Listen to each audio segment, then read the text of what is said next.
Tayo pong lahat ay manalangin.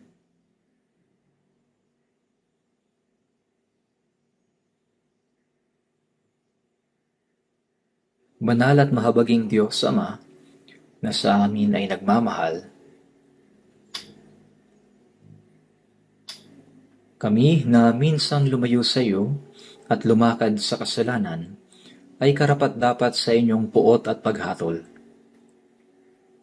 At noong hindi pa namin kayo nakikilala, nahabag ka po sa amin. Dahil sa inyong dakilang pag-ibig at biyaya, sa pamamagitan ng pagdanak ng mahalagang dugo ng aming Panginoong Hesus, inyong hinugasan ang aming mga kasalanan magpakailanman, nang walang anumang gawa mula sa aming sarili. Iniligtas mo po ang aming mga kaluluwa, ginawa kaming mga anak, at binigyan kami ng maluwalhating pag-asa na makapasok sa inyong walang hanggang kaharian. Nagpapasalamat po kami sa dakilang biyayang ito. Sa mga oras na ito, kami na tinubos ng mahalagang dugo ng Panginoon ay nagkakatipon sa inyong harapan upang purihin ang inyong dakilang biyaya at pag-ibig, mag-aaral ng inyong salita at makisama sa banal na kapulungan. Nagpapasalamat po kami para dito. Patnubayan mo po ang bawat isa sa amin at panghawakan kami ng inyong mahabaging mga kamay. Ang mundong ito ay lalong nagiging magulo at puno ng kasalanan. Ito'y isang mapanganib na lugar kung saan hindi namin alam kung ano ang maaaring mangyari sa isang araw. Kung kami po ay hindi ninyo iingatan, hindi kami makakaiwas sa kasalanan at magkukulang kami ng kalakasan upang madaig ang mundong ito. Panginoon, puspusin mo po kami ng inyong salita, karunungan at kapangyarihan ng Espiritu Santo upang makapamuhay kami ng matapang at matuwid bilang inyong mga anak. Kami po ay inyong gabayan sa mga iglesia sa buong bansa at maraming iglesia sa buong mundo, sa lahat ng mga kapatid na humahawak ng mahigpit sa kanilang pananampalataya at nagpapahayag ng Ebanghelyo sa may hirap na kalagayan. Ikaw nawa, Panginoon, ay makasama nila sa pamamagitan ng inyong salita, biyaya, at kapangyarihan ng Espiritu Santo. Sa bawat kahirapan at pagsubok, naway umasa lamang sila sa iyo, at buong tapang na magpatotoo sa Ebanghelyo, at mag-akay ng maraming naliligaw na kaluluwa patungo sa kaligtasan, upang maisakatuparan ang inyong makapangyarihang gawa. Idinadalangin din po namin ang bansa na aming tinitirhan. Kami po ay nabubuhay sa napakahirap at magulong panahon. Panginoon, bigyan mo po kami ng higit pang kalayaan, kapayapaan at kaligtasan upang malaya naming maisabuhay ang aming pananampalataya at maibahagi ang Ebanghelyo ng walang anumang hadlang. Taimtim po kaming nananalangin para sa inyong proteksyon. Ibuhos mo po ang inyong biyaya sa mga nasa politikal na pamamahala at pamahalaan mo po ang kanilang puso upang sila ay magamit at makatulong sa inyong banal na gawain. Gabayan mo po sila. Taimtim po kaming nananalangin, Panginoon, bigyan mo po kami ng salita na kinakailangan namin sa takdang panahon at ituro mo po sa amin ang daan na dapat naming lakaran. Sa pagkakataong ito, ihayag mo po sa amin ang inyong banal na kalooban na nais mong ipakita sa amin. Tulungan mo po kaming maunawaan at malaman kung ano ang dapat naming gawin. Idinadalangin po namin ito sa pangalan ng aming Panginoong Hesukristo. Ito po ang dalangin namin. Amen. Buksan po natin sa Biblia, Mateo chapter 6.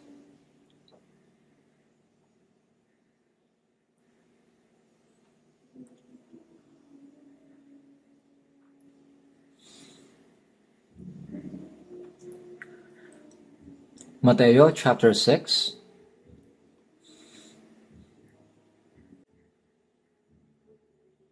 verse 9 to 13. Mateo chapter 6, verse 9 to 13. Manalangin nga kayo ng ganito: Ama naming nasa langit, sambahin nawa ang ngalan mo. Dumating nawa ang kaharian mo, masunod nawa ang kalooban mo, kung paano sa langit, gayon din naman sa lupa. Bigyan mo kami ngayon ng aming pagkain sa araw-araw, at patawarin mo kami sa aming mga utang, gaya rin naman namin na nagpapatawad sa mga may utang sa amin. At huwag mo kaming dalhin sa tukso, kundi iligtas mo kami sa masama. Sapagkat sa iyo ang kaharian, ang kapangyarihan at ang kaluwalhatian magpakailanman. Amen. Patuloy po nating tinatalakay ang tungkol sa panalangin na itinuro ng Panginoon. Ngayong araw, sa ika-4 na pagkakataon, pag-aaralan natin ng detalyado ang parehong panalangin na itinuro ng Panginoon. Sa ating buhay pananampalataya, ang panalangin ay napakahalaga. Marahil ito ang pinakamahalagang bagay. Ang isang taong hindi pa ipinanganak na muli ay hindi maaaring manalangin sa Diyos. Dahil sa kasalanan, malayo siya sa Diyos, naliligaw at kaaway ng Diyos sa masasamang gawa. Bilang resulta, sinabi ng Diyos na hindi niya dinirinig ang mga panalangin ng masama. Katulad ng kapag may natatanggap tayong tawag sa cellphone. Kung ang tumatawag ay isang taong hindi natin kilala, sasabihin natin, wrong number ka, at ibinababa kaagad natin ang tawag. Sa parehong paraan, hindi pinapakinggan ng Diyos ang panalangin ng isang taong hindi ligtas, ng isang taong walang kaugnayan sa Kanya. Ang pagkakaroon ng tamang relasyon sa Diyos ay katulad ng relasyon ng magulang sa anak, mag-asawa, magkapatid, magkaibigan o mga taong kilala ang isa't isa. Una, hindi lamang tayo naligtas, kundi kapag tayo ay namumuhay ng tama sa pananampalataya sa harap ng Diyos, dinirinig niya ang ating mga panalangin. Kaya sa awit 17 verse 1, sinabi, "Pakinggan mo ang aking matuwid na usapin.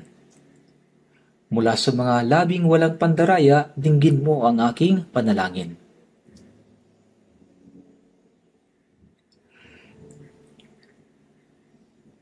Hindi pinapakinggan ng Diyos ang mga hindi tapat na panalangin. May mga taong nananalangin na napakahusay at magaganda ang kanilang salita. Ngunit, ang mga ganitong panalangin ay walang halaga sa Diyos. Ang isang bata na nagsasabing,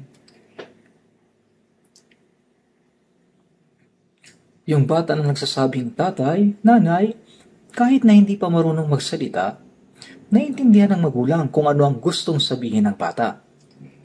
Kung tayo ay may tamang relasyon sa Diyos, kahit bago pa tayo humiling, alam na niya ang lahat ng mga pangangailangan natin. Ngunit, nais pa rin ng Diyos, gusto pa rin niya na tayo ay manalangin. Kaya, tignan po natin sa Biblia, mga awit 145 verse 18. Mga awit 145 verse 18. Awit 145 verse 18.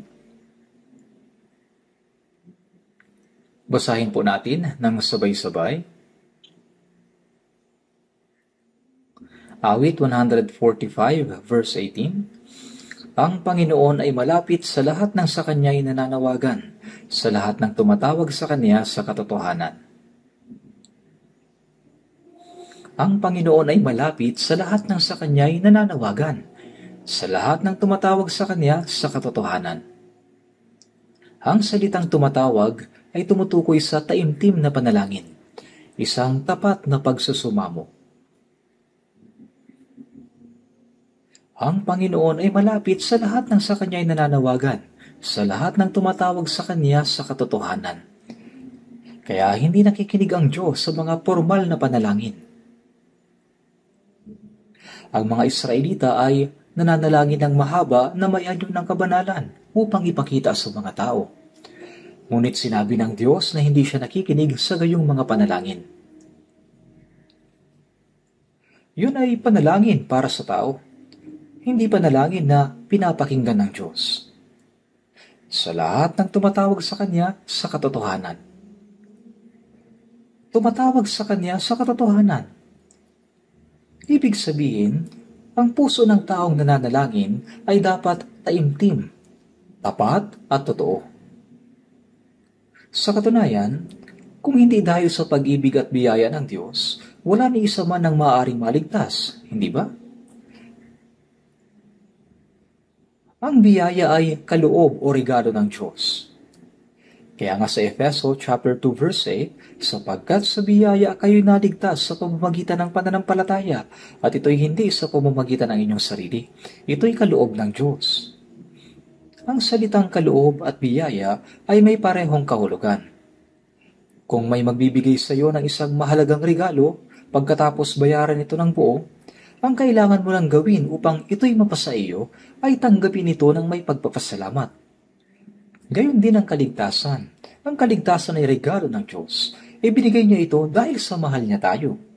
Upang tayo maligtas, isinugo niya ang kanyang bugtong na anak sa anyo ng tao. Siya na walang kasalanan ay pinasan ang kasalanan ng sanlibutan. Kinuha niya ang ating mga kasalanan at hatol ng Diyos sa kanyang sarili. Tinanggap niya ang sumpa at hatol na dapat ay sa atin.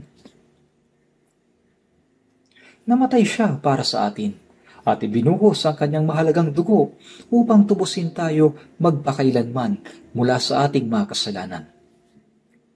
Isipin natin kung gaano kalaking sakripisyo ang ginawa ng Diyos para sa atin.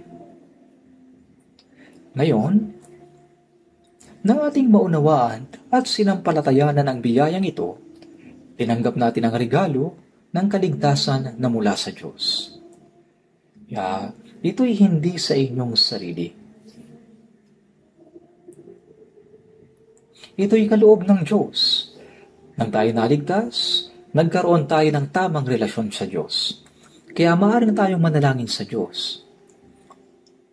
Kung ang isang bata na may laruang telepono ay magsasabi ng hello, hi, o kahit na ano, at pagkatapos ay okay, bye-bye, kahit na ibaba niya ito o hindi, walang nakikinig. Ang isang taong hindi konektado sa Diyos ay katulad ng batang naglalaro ng laruang telepono. Anong silbi nito? Kapag ang isang tao ay mayroong tiyak na relasyon sa Diyos, maaari niyang sabihin, Ama naming nasa langit, aking Ama. Pagkatapos mamatay at mabuhay na muli, sinabi ni Jesus sa mga babaeng pumunta sa kanyang libingan, pumunta ka sa aking mga kapatid at sabihin mo sa kanila, aakyat ako sa aking Ama at inyong Ama, sa aking Diyos at inyong Diyos. Ang aking Ama ay inyo ng Ama. Sa Hebreo chapter 2 verse 11, sapagkat ang gumagawang banal at ang mga ginawang banal ay pawang nagmula sa isa. Ang gumagawang banal ay ang Diyos at ang mga ginawang banal ay tayo, dahil tayo'y mula sa Diyos. Dahil dito'y hindi nahihiya si Jesus na tawagin silang mga kapatid. Ito ay isang ugnayan ng buhay, isang espiritual na relasyon. Sila lang na may katiyakan ng kaligtasan ang maaaring manalangin ng tama sa Diyos. Ngunit, hindi lang sapat na tayo ay naligtas. Dapat din nating tiyakin na ang ating puso at pamumuhay ay matuwid sa harapan ng Diyos. Nananalangin tayo hindi dahil kaya nating mamuhay ng matuwid gamit ang ating sariling talino at lakas, kundi dahil kailangan natin ang tulong ng Diyos. Kung wala ang kanyang patnubay at tulong sa araw-araw, hindi natin magagampanan ang tamang buhay pananampalataya. Kaya naman, kailangan nating patuloy na manalangin.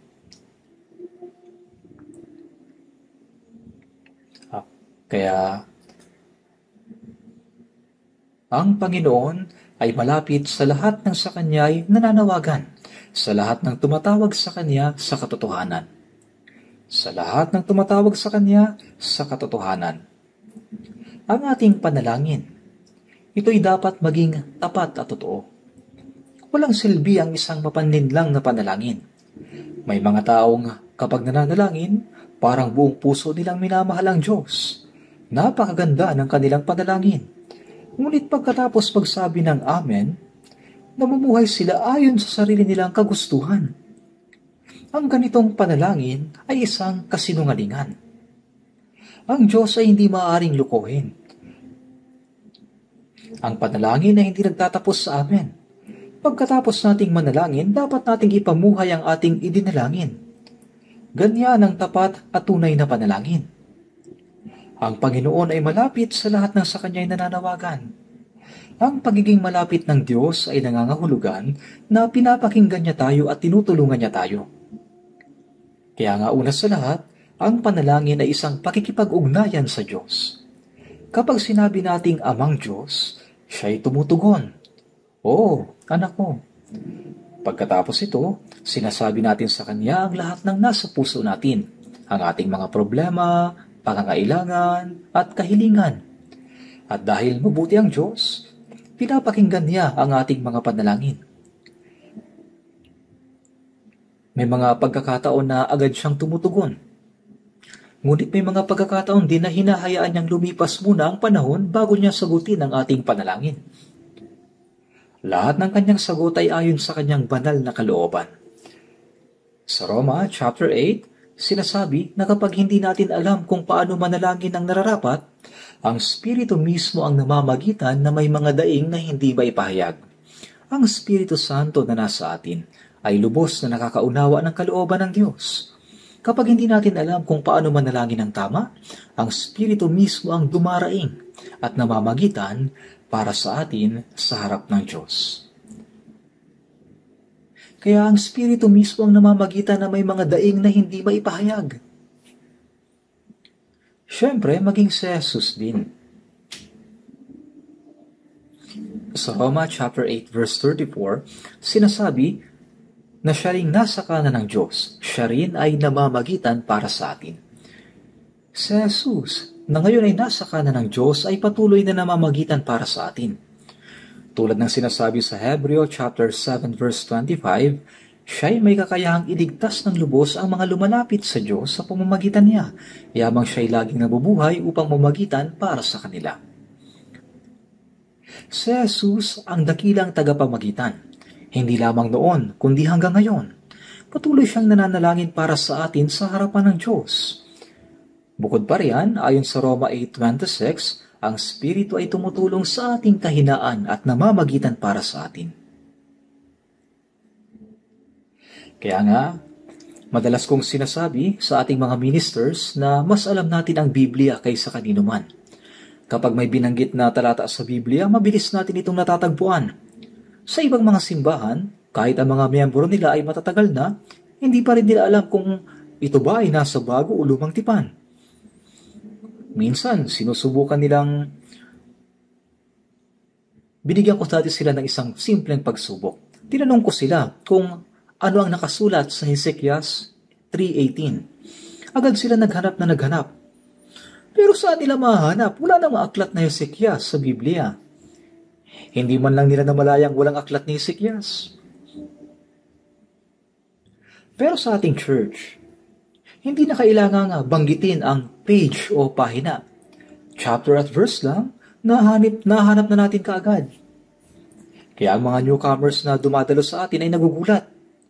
Ito ay dahil sa palagi tayo nagbabasa ng Biblia at nasa tabi natin palagi ang Biblia. Sa mga herbal medicine shop, sa pader, sa likuran ng doktor ay may maliliit na Chinese characters na nakasulat. At may maliliit na drawers sa likuran ng mga ito na naglalaman ng iba't ibang uri ng herbal medicine. Kapag may reseta ang isang pasyente, mabilis nilang hinahanap ang tamang sangkap at inihahanda ang tamang gamot, tulad ng guibitang o sangwatang. Ang nakakagulat, alam ng herbalist kung nasaan ang bawat sangkap at anong kombinasyon ng kailangan para sa bawat sakit. Kaya nakakagulat. Alam nila kung nasaan yung bawat sangkap at kung anong kombinasyon ng kailangan para sa bawat sakit. Ganyan din dapat tayo pagdating sa salita ng Diyos. Mayroon tayong bagong tipan at lumang tipan. At bawat tao ay may spiritual na pangangailangan. Kung paanong alam ng herbalist ang dapat na ibigay na gamot, dapat alam din natin kung anong talata ang naangkop para sa spiritual na kalagayan ng isang tao. Kung ang isang tao ay hindi paligtas, dapat nating ibigay ang tamang talata para sa buhay na walang hanggan. Ang gamot ay buhay na walang hanggan, kumbaga. At para sa isang taong ligtas na, iba naman ang kanyang pangangailangan. Kaya napakahalaga para sa mga nangunguna sa Bible study o personal counseling na mabilis nilang matukoy ang spiritual na kalagayan ng isang tao at agad na maibigay ang tamang salita ng Diyos na kailangan nila. Ngunit hindi lang tayo dapat maging marunong sa salita ng Diyos. Dapat din tayong maging masigasig sa panalangin. Madalas naisip ko, ang church natin ay maraming alam sa Biblia, pero hindi kaya kulang tayo sa panalangin? Ang mga hindi ligtas ay umaakyat pa ng bundok upang manalangin buong magdamag. Ngunit ang mga taong naligtas na may personal na relasyon sa Diyos, ay hindi ganoon kasing init manalangin. Kaya hindi lang tayo dapat matuto ng maraming talata sa Biblia, kailangan din nating manalangin. Alam nyo ba? Gusto ng Diyos kapag tayo nananalangin. Isipin nyo na lang. Kung may isang magulang na buong araw kasama ang anak niya, pero hindi man lang siya kinakausap ng kanyang anak, matutuwa kaya ang magulang na yon? Hindi po, di ba? Pero kung ang anak ay lalapit, makikipag-usap at hihingi ng tulong sa magulang niya, siguradong matutuwa ang kanyang magulang. Ganyan din ang Diyos. Gusto niyang makipag-usap sa atin. Gustong-gusto niya kapag nananalangin tayo sa Kanya. Kung hihingi natin sa Diyos ang kailangan natin para sa ating buhay pananampalataya, diringgin niya tayo. Ang panalangin ang paraan upang mahatak pababa ang makapangyarihang kamay ng Diyos, upang siya'y kumilos at tumulong sa atin. Sa Santiago chapter 4 verse 2,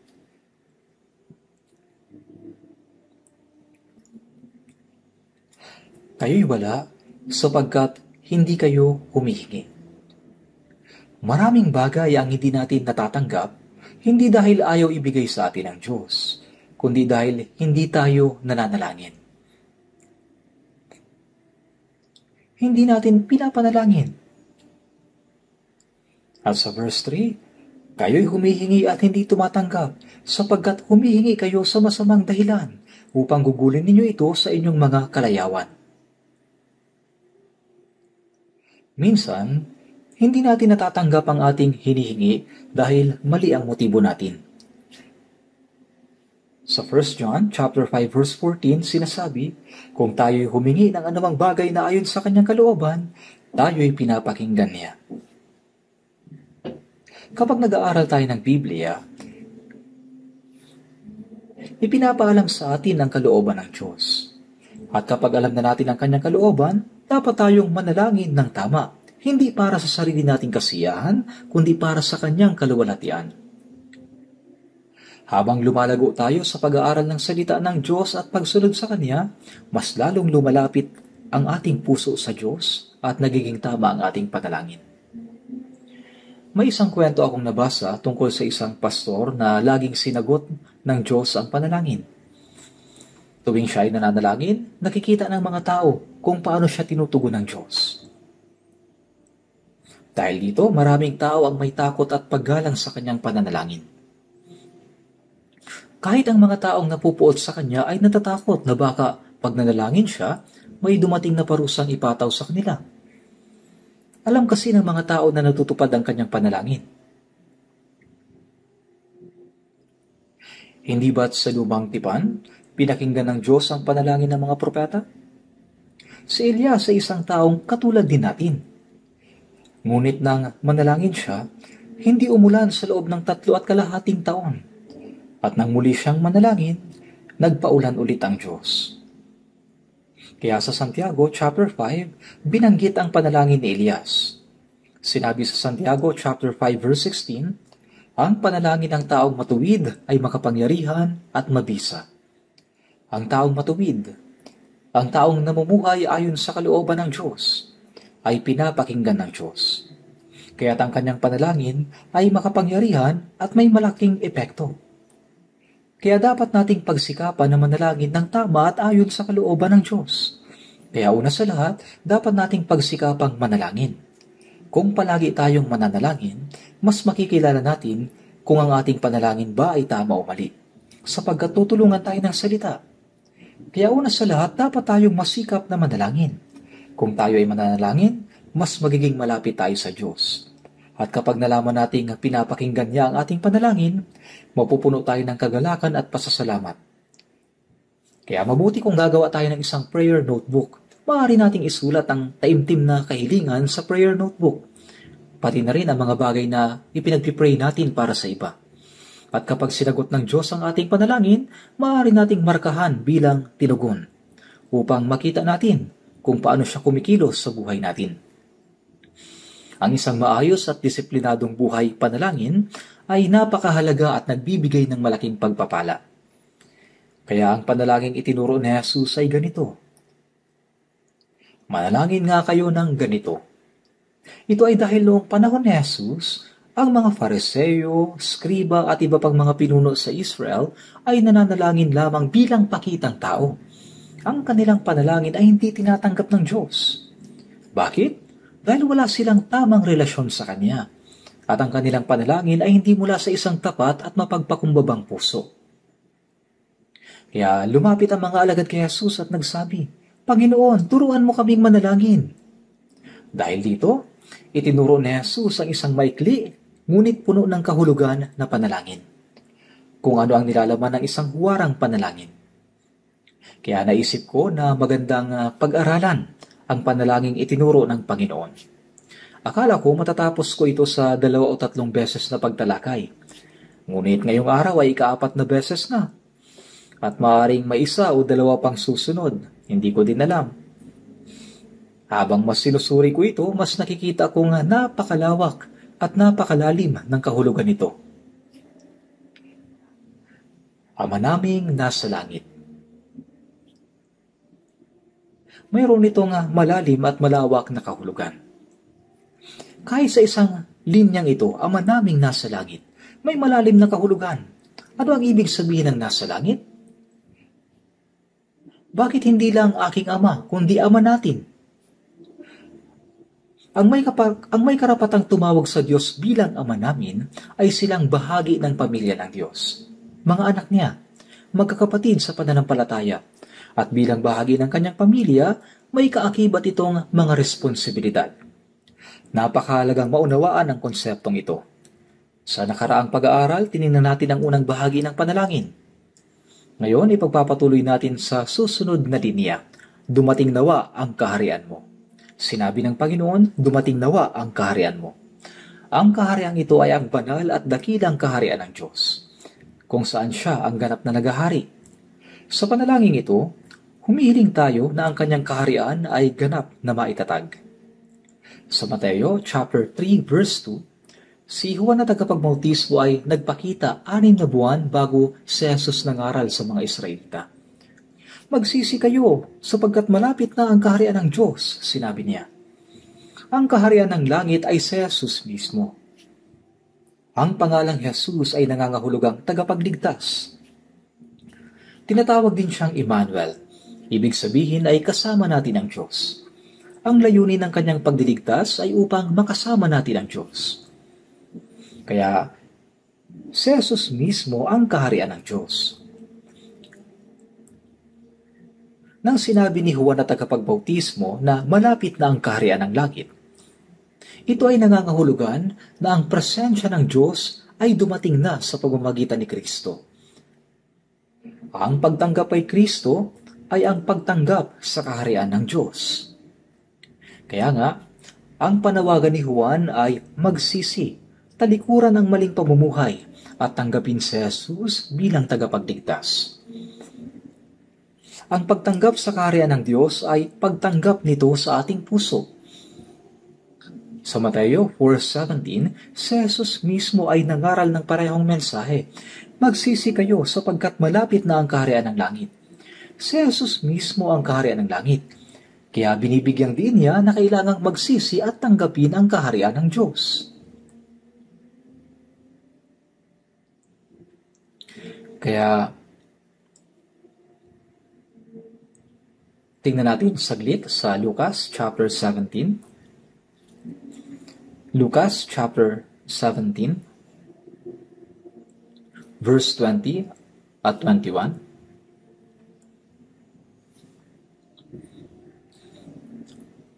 Palibhasa'y tinanong si Jesus ng mga Fariseo kung kailan darating ang kaharian ng Diyos. Kanyang sinagot sila, ang kaharian ng Diyos ay hindi darating na may mga palatandaang makikita. At di rin nila sasabihin, tingnan ninyo, naririto o naroon, sapagkat masdan ninyo, ang kaharian ng Diyos ay nasa inyo. Nang tinanong ng mga Fariseo si Jesus, kailan darating ang kaharian ng Diyos? Siya'y sumagot, ang kaharian ng Diyos ay hindi darating na may mga palatandaang makikita.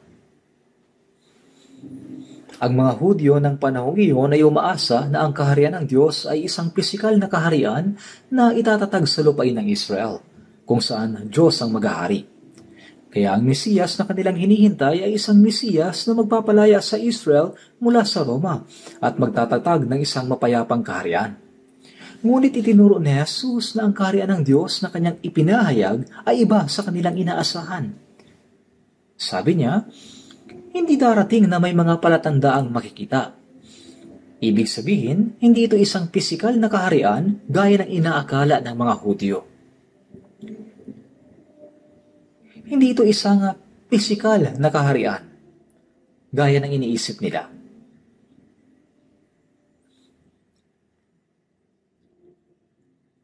At sa verse 21, sinabi ni Jesus, at hindi rin nila sasabihing naririto o naroroon, sapagkat ang kaharian ng Diyos ay nasa inyo. Ibig sabihin, ang kaharian ng Diyos ay hindi isang pisikal na lugar na maaring ituro o hanapin sa isang partikular na lokasyon. Salip, sinabi ni Jesus na ang kaharian ng Diyos ay nasa inyo. Na nangangahulugang ito'y matatagpuan sa puso ng mga taong tunay na tumatanggap sa Kanya. Kaya bago ang lahat, ang kaharian ng Diyos ay dapat munang maitatag sa puso ng isang tao. Maraming talata sa Biblia ang nagtuturo tungkol sa kaharian ng Diyos, kung paano ito dumarating, paano ito tinatanggap, at paano ito lumalago sa buhay ng isang mananampalataya. Tingnan natin saglit sa Roma chapter 14. Roma chapter 14 verse 17. Roma chapter 14,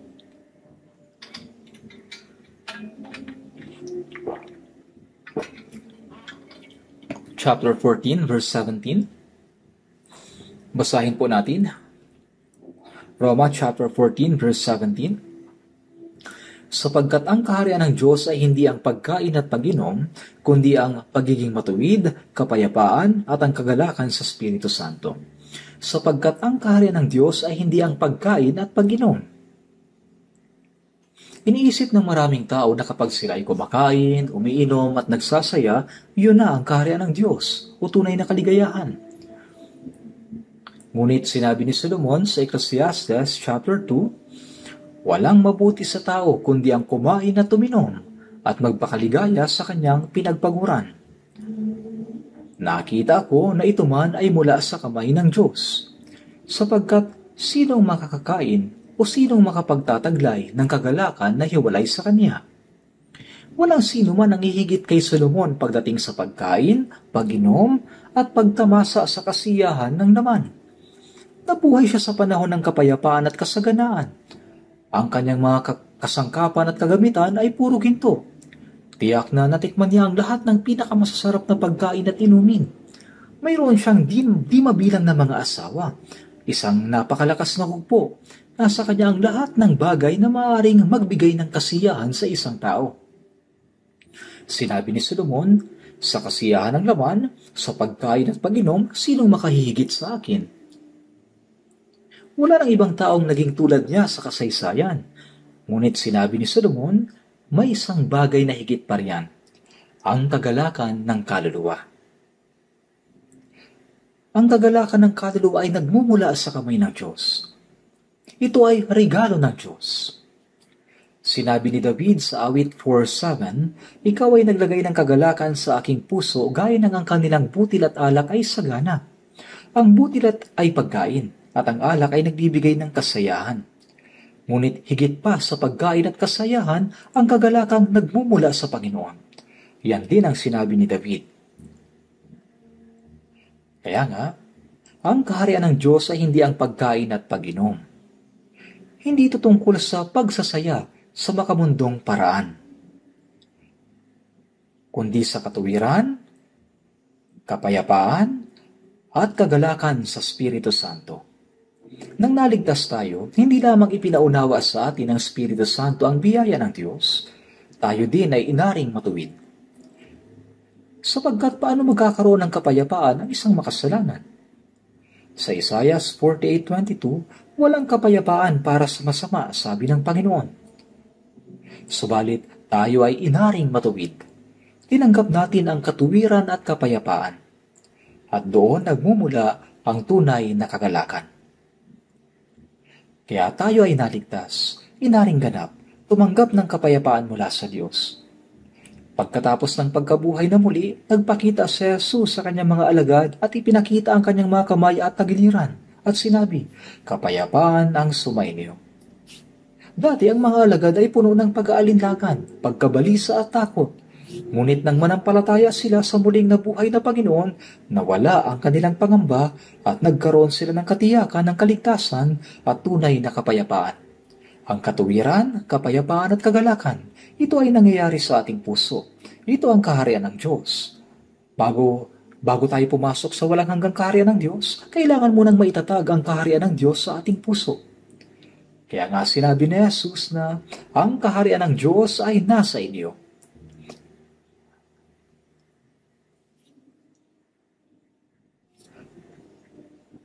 Ang kaharian ng Diyos ay nasa inyo. Nang tayo naligtas, tayo naging matuwid at tumanggap ng kapayapaan at kagalakan. Tulad ng himno, bago ko makita ang mukha ng Panginoon, ang langit ay tila malayo. Ngunit ito'y naganap na sa aking puso. Ang kaharian ng Diyos ay hindi na malayo, kundi isang realidad na nagaganap sa ating puso. At ito'y lalong lumalapit araw-araw. Sa loob natin ay may isang maliit na langit, at ang taong may maliit na langit sa kanyang puso ay papalapit ng papalapit sa walang hanggang langit. Noong panahon ng pananakop ng Japan, may isang pastor sa Pyongyang na nagangalang Choi Bong-sok. Ang palayaw niya ay kunong na nangangahulugang kapangyarihan. Isang araw, si Pastor Choi ay nasa isang eskinita. May isang sundalong Hapon na nakasakay sa kabayo, na dahan-dahang dumaan. Habang nakatayo sa eskinita, bigla siyang sumigaw, "Si Jesus, ang daan patungo sa langit!" Dahil dito, nagulat yung kabayo na tumalo ng mataas at nahulog yung sundalo. Kaya nagalit yung sundalong Hapon. "Itong matandang lalaking ito, bakit mo ako ginulat?" Sumagot si Pastor Choi Bong-sok, "Bakit pag may dumadaang kotse at bumubusina, hindi kayo nagagalit? Pero pag isinisigaw kong si Jesus ang daan patungo sa langit, nagagalit kayo." Napailing ang opisyal at nagsabi, "Kasi kapag hindi bumusina ang kotse, may maaaring masaktan." Mabilis na sumagot si Pastor Choi, "Kung hindi ko ipapangaral ang tungkol kay Jesus at sa langit, maraming tao ang pupunta sa impyerno. Ako ay parang isang traffic enforcer sa pagitan ng langit at impyerno."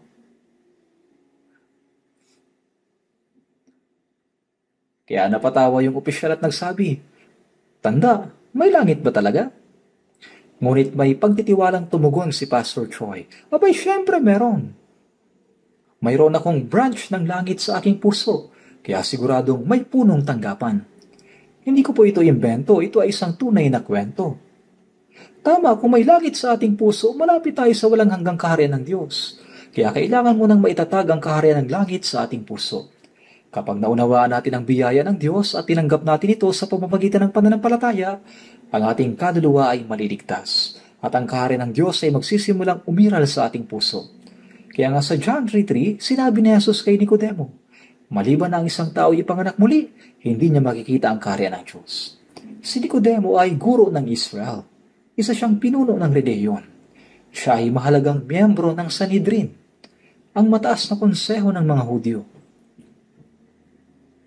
Ngunit, sa kabila ng kanyang mataas na posisyon, kahit na mayroon siyang mataas na posisyon at iginagalang, alam na Jesus na hindi pa siya naliligtas.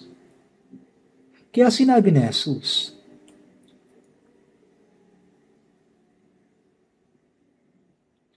alam ko kung bakit ka narito at kung ano ang gusto mong itanong, ngunit hindi yun ang mahalaga. Ang mas mahalaga ay dapat munang maitatag ang kaharian ng Diyos sa iyong puso.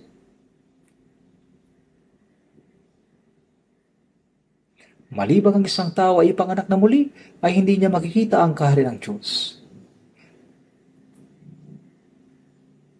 Kung hindi niya ito makikita, paano siya makakapasok sa kaharian ng Diyos? Kaya kung nais nating makapunta sa langit, dapat muna tayo maipanganak na muli. Sinabi rin ni Jesus sa John chapter 3 verse 6 to 7, ang ipinanganak ng laman ay laman at ang ipinanganak ng spirito ay spirito. Ngunit hindi ito naunawaan ni Nicodemo, kaya nagtanong siya, paano maipapanganak na muli ang isang tao kung siya'y matanda na? Papasok ba siyang muli sa tiyan ng kanyang ina at ipapanganak? Hindi naunawaan ni Nicodemo kung ano ang ibig sabihin ng ipanganak na muli. Inisip niya, muling ipanganak? Ibig sabihin, 2 beses ipapanganak? Ipinanganak na ako ng 1 beses. Ibig sabihin, kailangan kong bumalik sa tiyan ng aking ina at ipanganak ulit. Ngunit sinabi ni Jesus, ang ipinanganak ng laman ay laman. Sinasabi ni Jesus kay Nicodemo, kahit na ikaw ay isang guro ng Israel at isang pinuno ng bayan at bahagi ng bayang hinirang ng Diyos, ngunit kahit ganon, ikaw pa rin ay laman at ang pagiging laman ay hindi makakapasok sa kaharian ng langit. Malibang isang tao ipanganak na muli, ipanganak sa tubig at spirito, hindi siya makakapasok sa kaharian ng Diyos.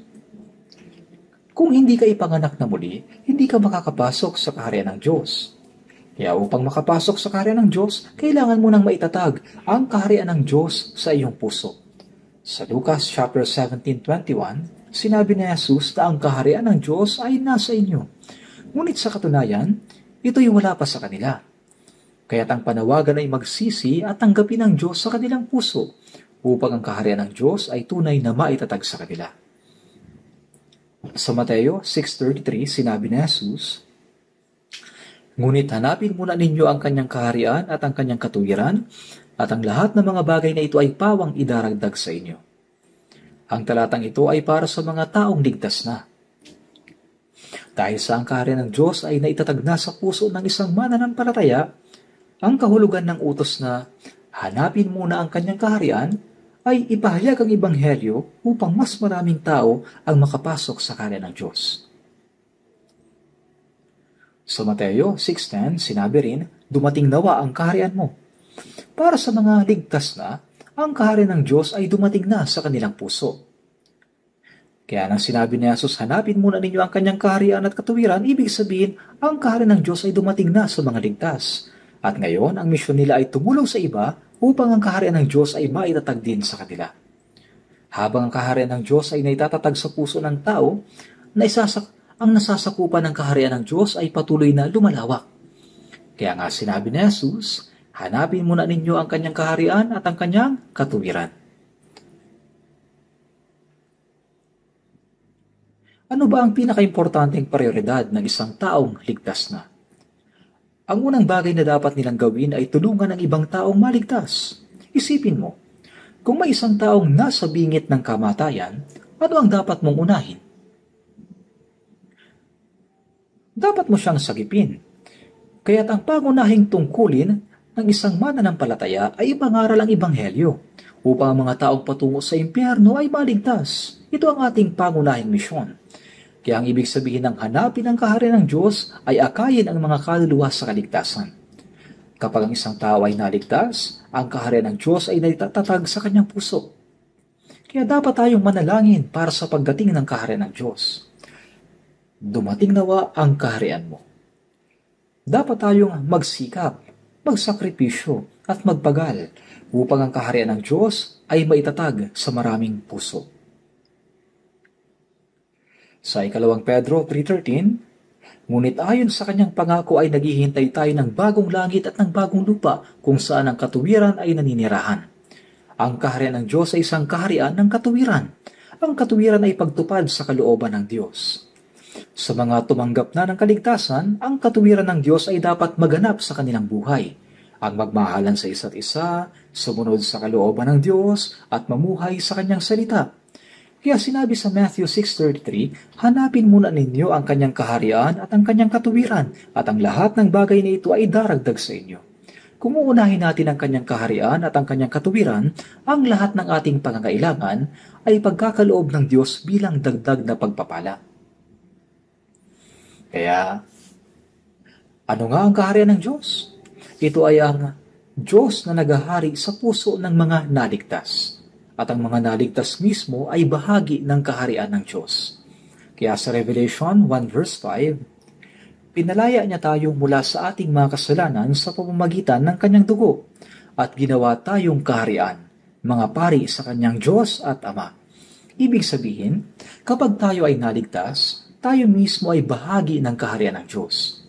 Ganito rin ang sinabi sa unang Pedro chapter 2 verse 9. Ngunit kayo'y isang lahing pinili. Isang maharlikang pagkapari, isang bansang banal, sambayan ng pag-aari ng Diyos, isang lahing pinili. Ang mga naligtas na tao ay bansang banal ng Diyos. Sila ay sambayan ng pag-aari ng Diyos. Ang isang bansa ay mayroong tatlong mahalagang elemento: soberanya, teritoryo, at mamamayan. Ang kapangyarihan ay sa Diyos, at ang teritoryo ay ang bagong langit at ang bagong lupa. Ngunit kahit na may soberanya at teritoryo, kung walang mamamayan, walang silbi ang kaharian. Ang mga naligtas ang magiging mamamayan ng kahariang iyon. Tulad ng sinabi sa Kawikaan 14:28, ang kaluwalhatian ng isang hari ay nasa dami ng taong bayan. Ngunit napapahamak ang pinuno kapag walang sambahayan. Kung maraming tao ang maliligtas, darami din ang mamamayan ng langit. At ito ay nagbibigay kaluwalhatian sa Diyos. Kaya kapag ang isang Kristiyano ay nangangaral ng Ebanghelyo at may naligtas, ang kaharian ng Diyos ay patuloy na itatatag. Dahil ang mga naligtas ang mismong kaharian ng Diyos. Mas maraming naliligtas, mas maraming mamamayan ang kaharian ng Diyos. Sa ganitong paraan, na ibabalik ang mga teritoryong dating inagaw ni Satanas pabalik sa Diyos. At kapag dumami na ang mga mamamayan ng langit, darating ang hari ng kahariang iyon, si Jesucristo. Kaya nga may linya sa himno na kapag ang kaharian ay lumawak, hayaang bumalik ang hari ng kapayapaan. Kapag dumami ang mamamayan ng kahariang iyon, darating ang hari, si Jesucristo. Kaya dumating nawa ang kaharian mo. Dapat tayong manalangin upang matupad ang kahariang ito. Sa mga taong ligtas, ang kaharian ng Diyos ay naitatag na sa kanilang puso at tungkulin nilang tumulong upang mas marami pa ang maligtas. Kasabay nito, dapat ding mangyari ang katuwiran ng Diyos sa kanilang buhay. Kaya nga napakahalaga ng panalangin, dumating nawa ang kaharian mo. Ngunit hindi lang ito dapat ipanalangin. Dapat din tayong kumilos upang ang kahariang ito ay maitayo sa puso at kaluluwa ng maraming tao. Dapat nating ipanalangin, paghirapan at pagsikapan na paramihin ang mamamayan ng kaharian ng Diyos. Sa pamamagitan ng sakripisyo at pagsisikap ng mga Kristiyano na isa sa katuparan ang kaharian ng Diyos. Tulad ng sakripisyong ginawa ng Panginoong Hesus doon sa krus, kung saan ibinuhos niya ang kanyang mahalagang dugo upang tayo ay maligtas. Ganoon din tayo dapat magsakripisyo upang maligtas din ang ibang mga tao.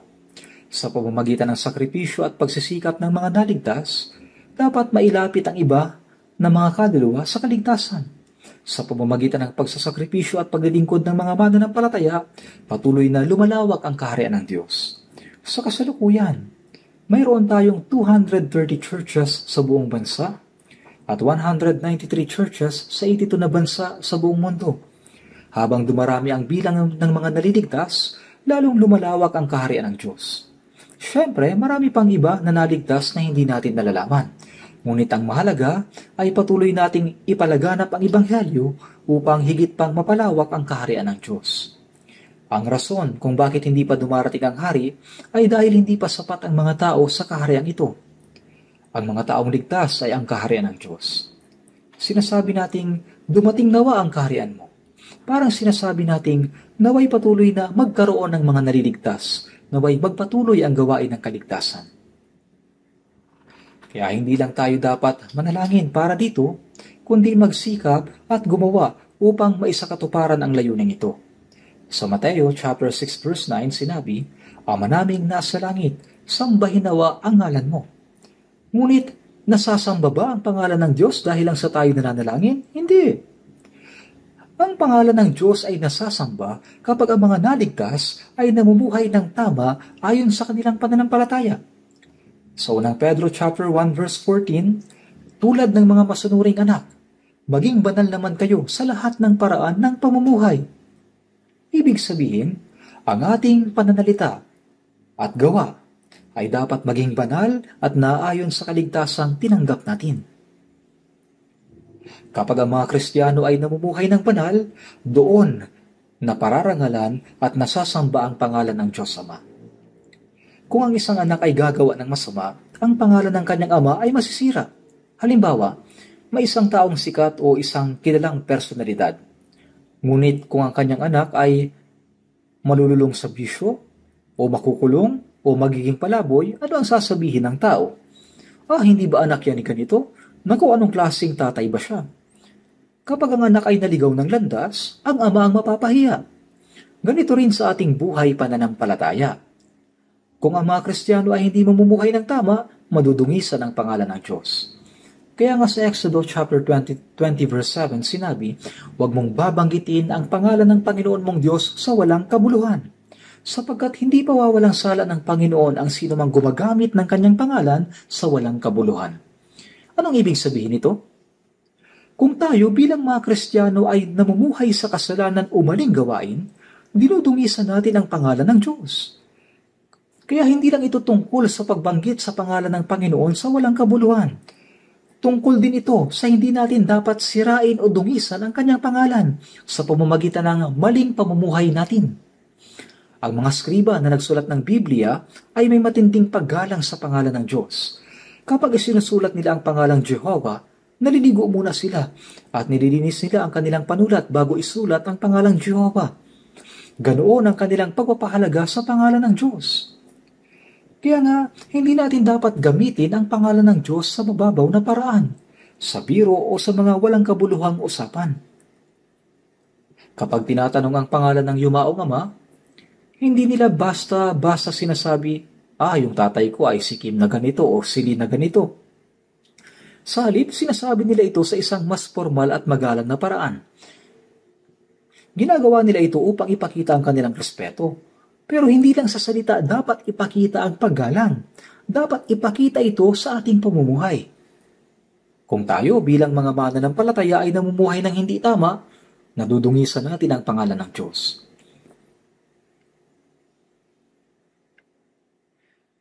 Sa unang Korinto, chapter 6, verse 9, sinabi, hindi ba ninyo nalalaman na ang mga masasamang tao ay hindi magmamana ng kaharian ng Diyos? Ang masasamang tao. Ito'y tumutukoy sa mga taong gumagawa ng kasalanan at gumagawa ng kasamaan. Hindi ba niyo nalalaman na ang mga masasamang tao ay hindi magmamana ng kaharian ng Diyos?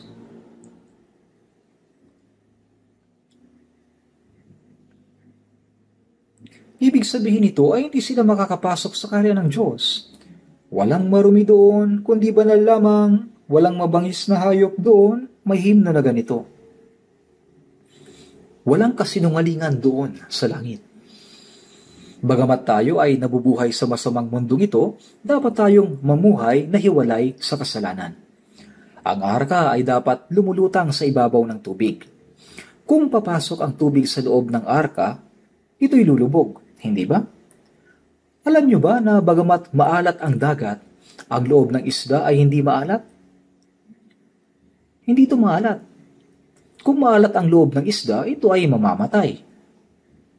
Bagamat tayo ay nabubuhay sa mundong ito, hindi dapat pumasok ang sanlibutan sa ating kalooban. Kayo'y hindi taga-sanlibutan, kundi kayo pinili mula sa sanlibutan. Dapat tayo'y mamuhay ng hiwalay. Kayo'y maging banal sapagkat ako'y banal, sabi sa unang Pedro. Ang pagiging banal ay nangangahulugang nakahiwalay. Inihiwalay mula sa karumihan. Bagamat tayo ay nabubuhay sa masama at makasalanang mundo na ito, tayo ay mga anak ng Diyos, mga taong ibinukod para sa Kanya. Bagamat kailangan nating mamuhay sa mundong ito kasama ang mga taong patungo sa impyerno, tayo ay mamamayan ng kaharian ng langit. Kaya nga sa Revelation 22 verse 11, ang masama hayaang magpakasama pa, ang marumi hayaang magpakarumi pa, at ang matuwid hayaang maging matuwid pa, at ang banal hayaang magpakabanal pa. Ang mga patungo sa langit ay dapat mamuhay bilang mga mamamayan ng langit.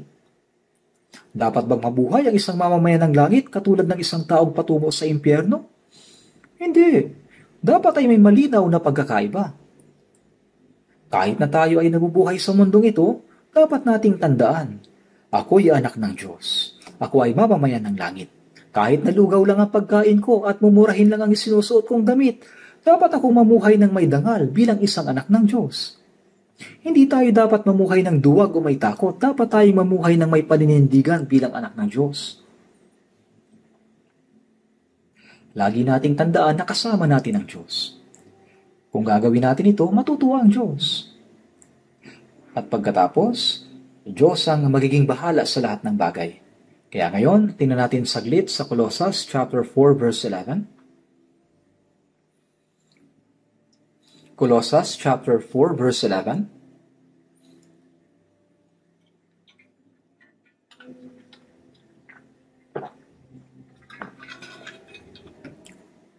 Colossus chapter 4 verse 11. At si Jesus na tinatawag na husto, ang mga ito lamang sa aking mga kamanggagawa sa kaharian ng Diyos, ang kabilang sa pagtutuli, at sila'y naging kaaliwan ko.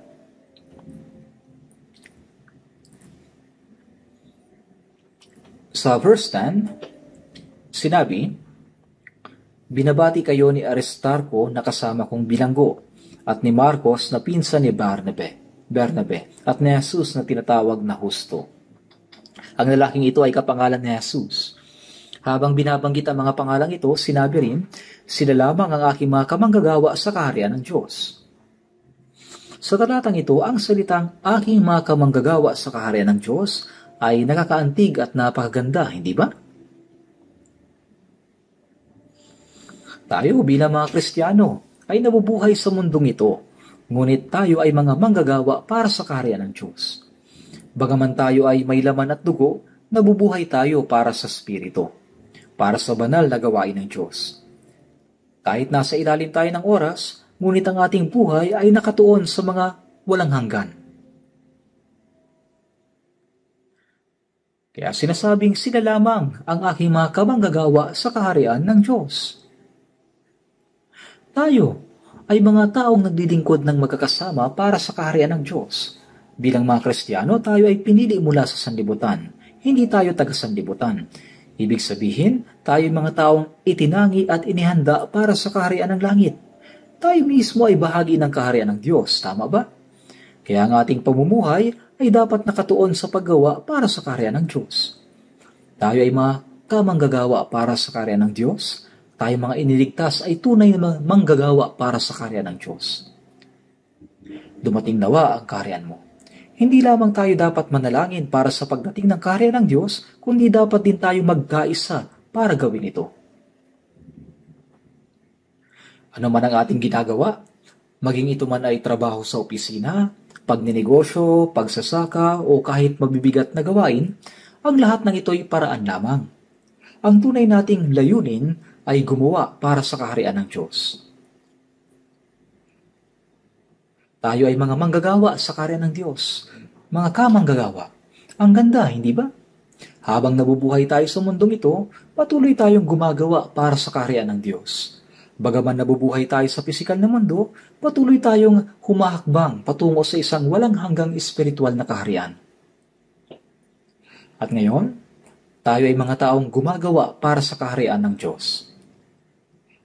Kapag may naliligtas na kaluluwa, lalong lumalawak ang kaharian ng Diyos. Ito ang katuparan ng panalangin, dumating nawa ang kaharian mo. Dahil dito, patuloy tayong nagpapasalamat at nagagalak sa Diyos. Ngayon, balikan natin sa Mateo, chapter 6, verse 10.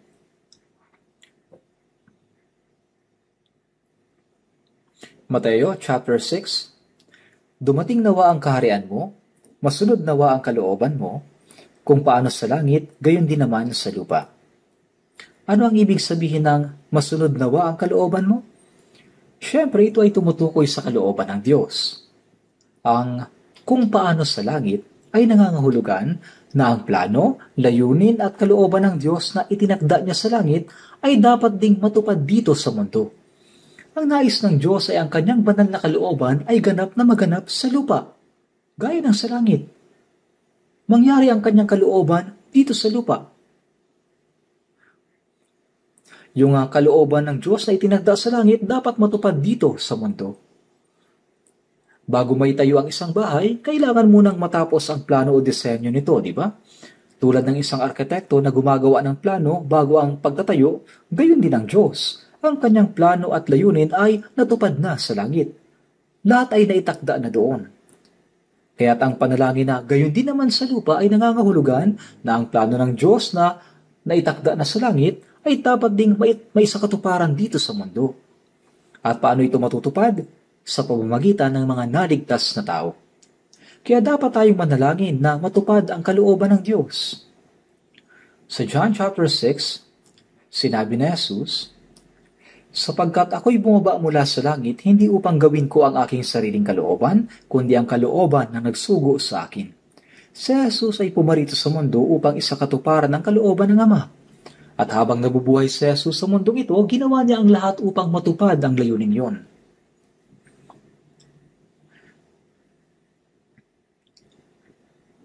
Ginawa niya ang lahat upang matupad ang layunin ng Diyos, yung kalooban ng Diyos. Sa John chapter 4 verse 3 to 4, habang si Jesus ay papunta mula sa lupain ng Judea patungo sa Galilea, dumaan siya sa Samaria. Ang lugar na yon ay isang tigang na disyerto. Walang tubig, mainit, nakakapagod at nakakagutom yung pagdalakbay. Habang ang kanyang mga alagad ay pumunta sa bayan upang bumili ng pagkain, si Jesus naman ay nakipag-usap sa isang babaeng Samaritana na pumunta sa balon upang sumalok ng tubig. Bagamat siya ay isang makasalanang babae, hindi siya pinandirihan ni Jesus.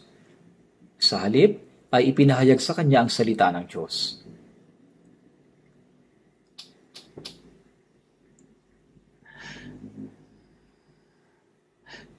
Sa Juan chapter 4 verse 7, sinabi ni Jesus sa babaeng Samaritana, bigyan mo ako ng inumin. Nang makita ng babae na siya'y Hudyo, nagulat siya. Bakit? Dahil ang mga Hudyo at ang mga Samaritano ay hindi nakikisalimuha sa isa't isa. Itinuturing ng mga Hudyo ang mga Samaritano na parang aso. Sa kabilang banda, kinamumuhian ng mga Samaritano ang mga Hudyo at itinuturing silang kaaway. Kaya naman hindi maunawaan ng babaeng ito kung bakit siya kinakausap ni Jesus. Pero isipin nyo, may isang uhaw naman na lakbay, nangihingi ng tubig. Pero sa halip na bigyan siya ng tubig, pinagtakhan pa. Hindi man lang naawa ng kaunti. Ikaw na isang Hudyo ay humihingi ng mainom sa akin na isang babaeng Samaritana? Ang sagot ng babae ay parang, hindi kita bibigyan, hindi mo ito kailangan. Isipin nyo, wala ni katiting na malasakit o awa ang babaeng ito. Alam ni Jesus na hindi siya bibigyan ng tubig ng babaeng ito. Ngunit hindi dahil nauuhaw si Jesus kaya siya humingi ng tubig, kundi dahil nais niyang magbigay ng tubig ng buhay sa babaeng ito. Kaya sinabi ni Jesus sa kanya, kung nalalaman mo ang kaloob ng Diyos at kung sino ang sa iyo'y nagsasabi bigyan mo ako ng inumin, ikaw ay hihingi sa kanya at ikaw ay bibigyan niya ng tubig ng buhay. Hindi mo ako binigyan ng tubig, ngunit ikaw ay hihingi sa akin. Kung hihingi ka, ibibigay ko sa iyo ang tubig ng buhay. Nang mapansin ng babae na seryoso si Jesus, napaisip siya. Mukhang hindi siya nagbibiro. Kaya, Ginoo, wala kang pansalok ng tubig at malalim ang balon. Saan ka ngayon kukuha ng tubig ng buhay?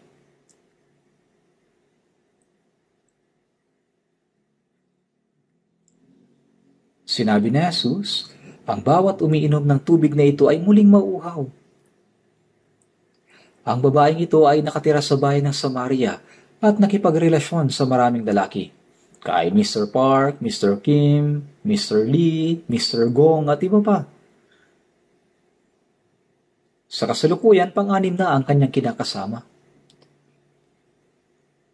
Isa siyang babaeng makasalanan. Kaya habang ang ibang babae ay pumupunta sa balon, sa umaga o hapon, kung kailan malamig ang panahon, pumupunta siya mag-isa sa katanghaliang tapat. Bakit? Dahil ang lahat ng tao sa bayan ay hinuhusgahan siya.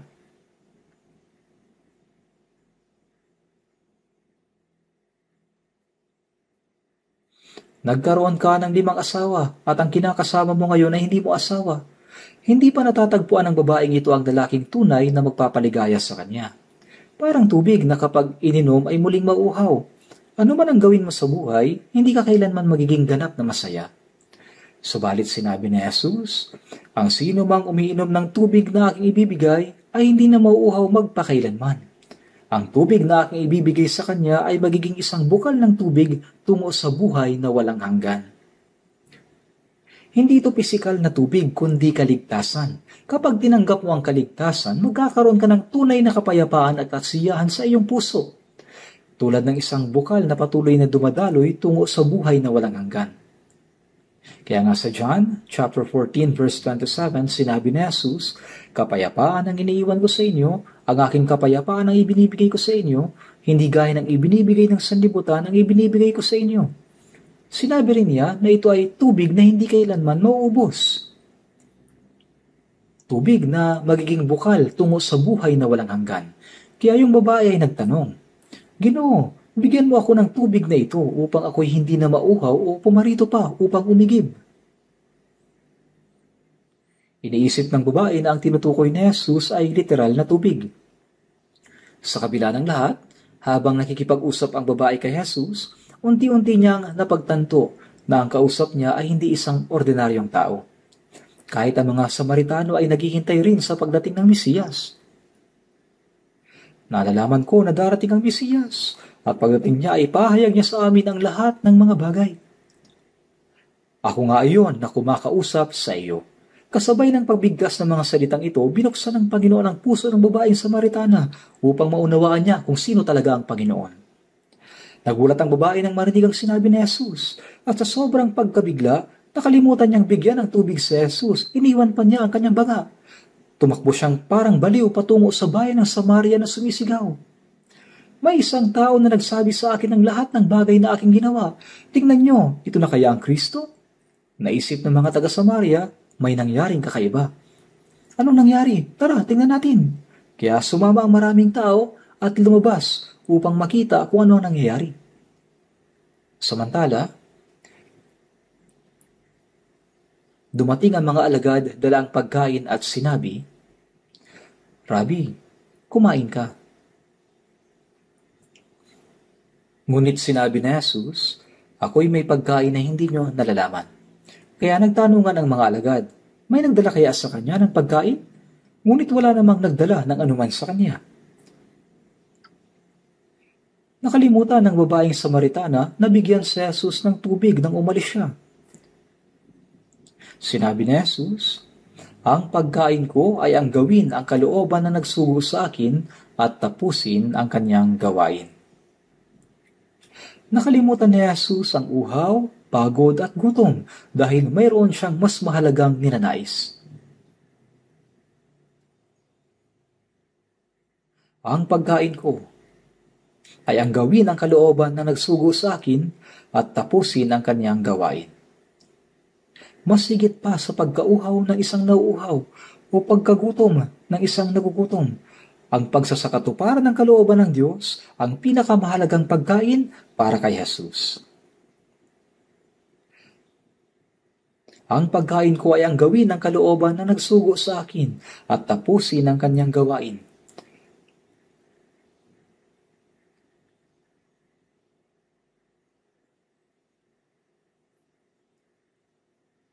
At nang si Jesus ay nanalangin sa halamanan ng Getsemani bago siya ipinako sa krus, sinabi niya sa Mateo 26:39, "Ama ko, kung maaari, lumampas sana sa akin ang kopang ito. Ang kopang ito ay sumisimbolo sa kahihiyan at pagdurusa doon sa krus, ang pinakamatinding kahihiyan at pagdurusang maaaring maranasan ng isang tao. Ang katawan ni Jesus ay tulad ng sa atin. Nakakaramdam siya ng pagod, ng gutom, at sakit kapag binubugbog. Siya rin ay lumuluha at may parehong pisikal na katawan tulad natin. Ang walang kasalanang si Jesus ay hinatulang mamatay at kailangan niyang tiisin ang matinding hagupit. Kailangan niyang pasanin ang krus at ipako upang mamatay. Ang krus ay sumisimbolo sa pinakamatinding kahihiyan at pagdurusa na maaaring maranasan ng isang tao. Ito ang nakatakdang harapin ni Jesus, subalit ang kanyang laman ay tumututol dito.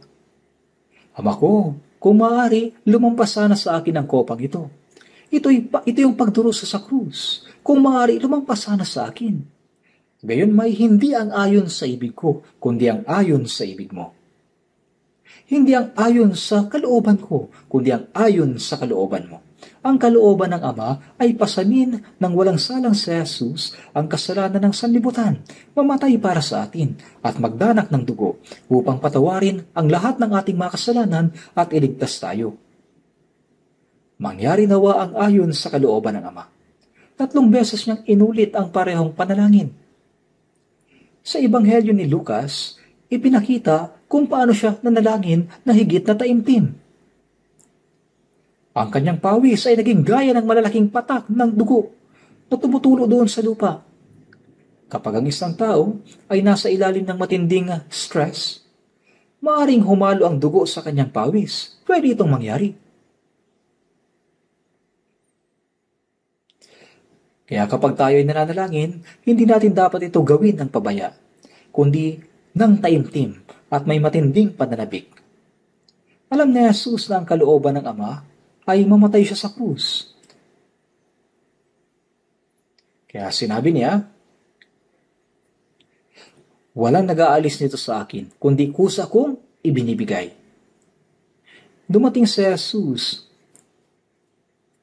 upang mamatay bilang kapalit ng mga kasalanan, sapagkat tanging sa ganoong paraan lamang maaaring maligtas ang makasalanan. Kaya sa Hebreo 10:10 sinabi, sa pamamagitan ng kalooban niya, tayo ay ginawang banal sa pamamagitan ng pag-aalay ng katawan ni Kristo minsan magpakailanman. Ayon sa kalooban ng Diyos, inihandog si Jesus minsan magpakailanman bilang pantubos para sa kapatawaran ng ating mga kasalanan. Sa pamamagitan niya, tayo ay naging banal at malinis. Ito ang kalooban ng Diyos at tinupad ni Jesus ang kaloobang yon sa krus. Tayo mga naligtas, dapat ding mag-alay ng ating pagsunod, paggawa, sakripisyo upang matupad ang banal na kalooban ng Diyos. Kaya nga sabi sa Matthew 6:10, masunod nawa ang kalooban mo, kung paano sa langit, gayon din naman sa lupa. Ang mga plano at kalooban ng Diyos ay naitakda na sa kanyang harapan. Tayo rin bilang mga naligtas dapat mag-alay ng ating pagsunod, pagsisikap at sakripisyo upang matupad ang banal na kalooban ng Diyos. Kaya nga sinabi sa Matthew 6:10, masunod nawa ang kalooban mo. Sa Matthew 7:21, sinabi ni Jesus, hindi lahat na nagsasabi sa akin, Panginoon, Panginoon, ay papasok sa kaharian ng langit, kundi ang gumaganap ng kalooban ng aking Ama na nasa langit.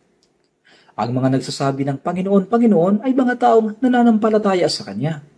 Hindi ba? Ang mga mananampalataya kay Jesus, madalas magsabi ng, Panginoon, Panginoon. Kapag umiinom ng kape, Panginoon. May nakita akong isang tao sa bahay panalanginan. Habang nagpapakulo ng tubig sa kusina nang malapit ng mamatay ang amoy, bigla siya nagsabi, Panginoon, Panginoon, Panginoon.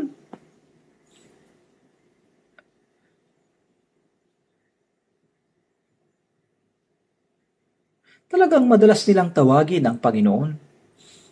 Hindi lahat na nagsasabi sa akin, Panginoon, Panginoon, ay papasok sa kaharian ng langit.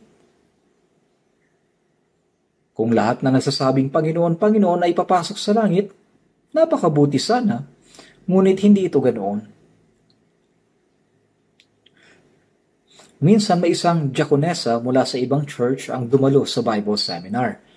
Kaya tinanong ko siya sa Matthew 7:21, sabi ni Jesus, hindi lahat na nagsasabi sa akin, Panginoon, Panginoon, ay papasok sa kaharian ng langit, kundi ang gumaganap ng kalooban ng aking Ama na nasa langit.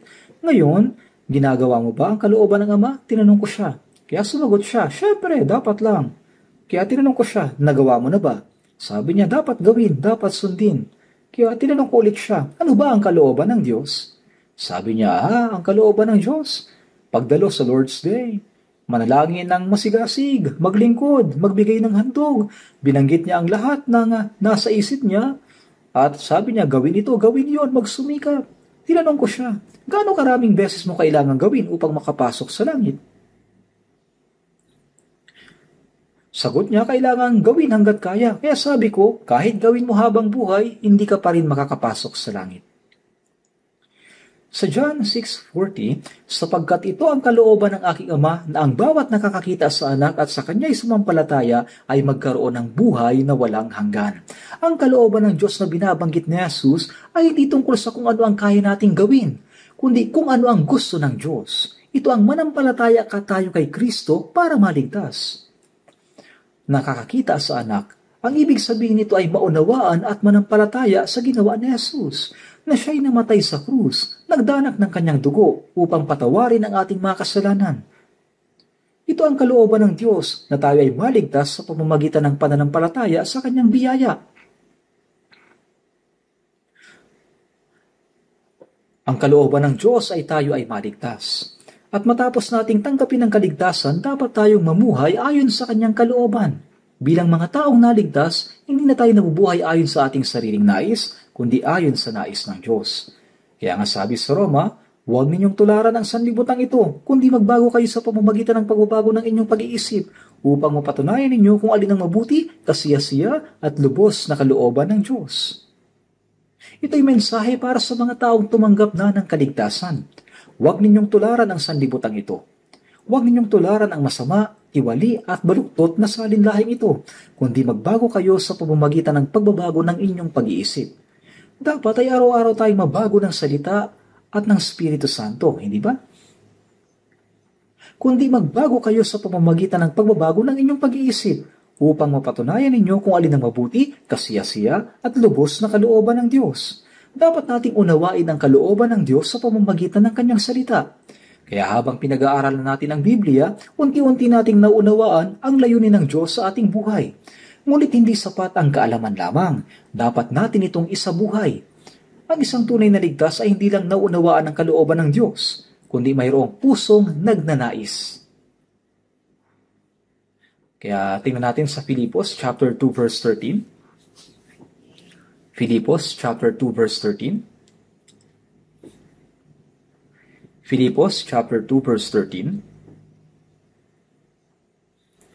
Basahin natin, sapagkat Diyos ang gumagawa sa inyo maging sa pagnanais at sa paggawa para sa kanyang mabuting kalooban. Sapagkat ang Diyos ang gumagawa sa inyo. Ang isang taong naligtas ay may Espiritu Santo sa kanyang puso, at ang Espiritu Santo ay ang Diyos mismo. Ang Ama, Anak at Espiritu Santo ay iisa. Ang Diyos ay gumagawa sa inyo. Ang Espiritu ng Diyos ay nagtuturo at nagpapahayag ng kalooban ng Diyos, at siya rin na nagbibigay sa atin ng pagnanais at lakas upang sumunod dito. Hindi ito sapilitan, kundi isang pusong kusang loob na sumusunod sa kalooban ng Diyos. Ang isang taong tunay na naligtas ay hindi lang naunawaan ang kalooban ng Diyos, kundi mayroon siyang taus-pusong pagnanais na gawin ito.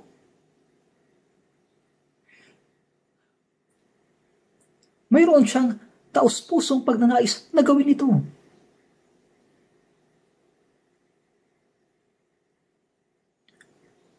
Mabuhay man o mamatay, mangyari nawa ang iyong kalooban. May himnong ganito. Ang pinakataimtim na ninanais ng isang ligtas na Kristiyano ay mabuhay ayon sa kalooban ng Panginoon. Ang Espiritu Santo ang nagbibigay sa atin ng pangunawa sa kalooban ng Diyos at ng pagnanais na sumunod dito. Hindi lang niya tayo ginagabayan, kundi binibigyan din niya tayo ng lakas upang maisakatuparan nito. Sapagkat ang Diyos ang gumagawa sa inyo maging sa pagnanais at sa paggawa para sa kanyang mabuting kalooban. Sa unang Pedro, chapter 4, verse 2, unang Pedro, chapter 4, verse 2,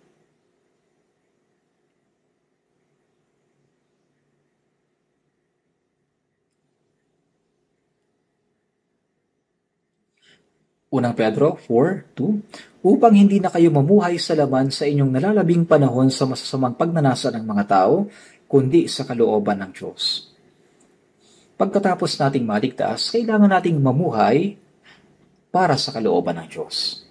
Totoo, maaaring dumaan tayo sa pagsubok at paghihirap, ngunit hindi na tayo dapat mamuhay sa masasamang pagnanasa ng mga tao.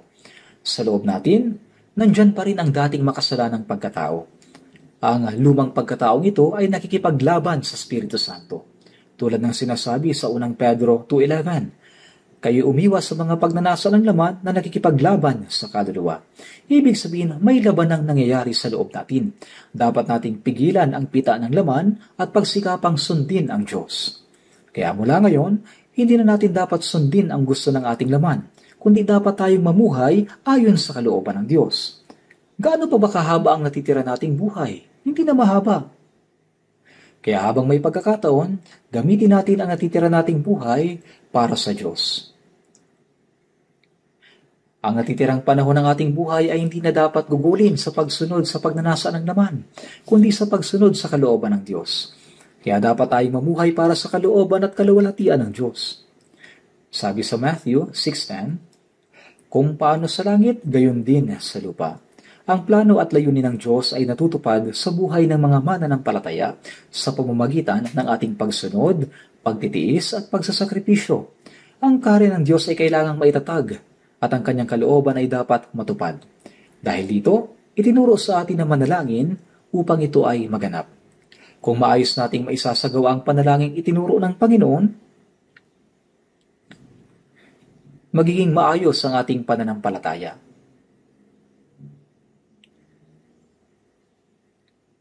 At kapag tama ang ating pananampalataya, magkakaroon tayo ng tapat at taus-pusong panalangin. Kaya ang taong nananalangin ng tama ayon sa itinuro ng Panginoon ay isang taong may tamang buhay pananampalataya. Ngunit kung uulit-ulitin lang natin ang panalangin itinuro ng Panginoon ng walang pag-iisip na parang dasal lang na binibigkas ng wala sa puso, hindi ito tama. Dapat malalim nating pag-isipan ng paisa-isa ang bawat bahagi ng panalangin ito. Kaya, dumating nawa ang kaharian mo, masunod nawa ang kalooban mo, kung paano sa langit, gayon din sa lupa. Dapat tayong sumunod at magsikap upang ang kaharian ng Diyos at ang kanyang kalooban ay matupad sa buhay natin. Manalangin na po tayo. Mahabagin naming Amang Diyos, maraming salamat po sa inyong habag sa amin na mga tumalikod sa inyo at lumakad sa kasalanan.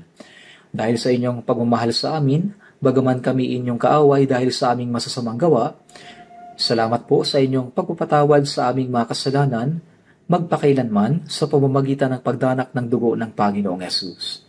Salamat din po sa inyong walang hanggang pagdiligtas sa amin at sa inyong paggabay sa pamamagitan ng inyong salita, ng banal na spirito at ng inyong mahabaging kamay, upang mamuhay kami ng nakarapat-dapat bilang mga anak ng Diyos.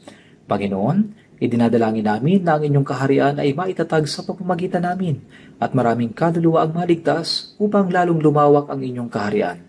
Naway matupad ang inyong banal na kalooban sa aming buhay upang magdala ito ng kagalakan at kaluwalhatian sa inyo.